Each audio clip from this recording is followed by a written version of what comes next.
દ્વારકામાં આવડપાડા વિસ્તારમાં રેસ્ક્યુ કરવામાં આવ્યું। પાણી ભરાઈ જતા ફસાયેલા લોકોને બચાવવામાં આવ્યા। દ્વારકા પાલિકાની ફાયરની ટીમે રેસ્ક્યુ કર્યું। ઘરના બીજા માળે ફસાયેલા લોકોને મદદ કરવામાં આવી।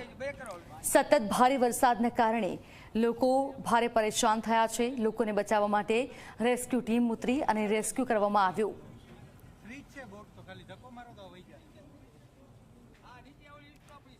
તો સૌરાષ્ટ્રમાં ભારે વરસાદ પડ્યો છે, જેમાંથી સૌથી વધારે વરસાદ દ્વારકા, જૂનાગઢ અને પોરબંદરમાં નોંધાયો છે।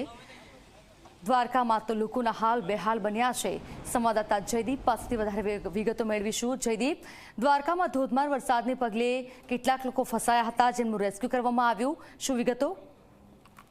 જી બિલકુલથી જરા જો વાત કરવામાં આવે તો દ્વારકાના જે આવડપાડા વિસ્તાર છે કે જ્યાં લોકો ફસાયા હોય તેવી વિગતો છે તે દ્વારકા નગરપાલિકાની ફાયરની ટીમને છે તે પ્રાપ્ત થતાની સાથે જ છે તે દ્વારકા ફાયર વિભાગની ટીમ છે તે ઘટના સ્થળે પહોંચી હતી અને જે ઘૂંટણસમા પાણી જે કહેવાય કે જ્યાં પાણીમાં જ છે તે ઘર ડૂબી ગયા હોય તેવા દ્રશ્યો પણ છે તે ક્યાંક ને ક્યાંક સામે આવ્યા હતા અને તેમાં છે તે ઘરમાં જે રહેતા લોકો છે તે ફસાયા હતા।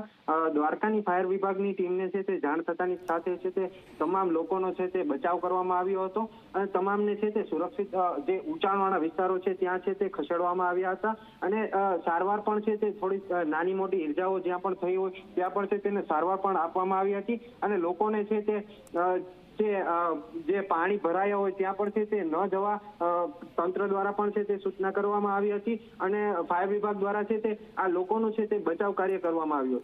જી બિલકુલથી જયદીપ, આભાર આપનો તમામ જાણકારી માટે।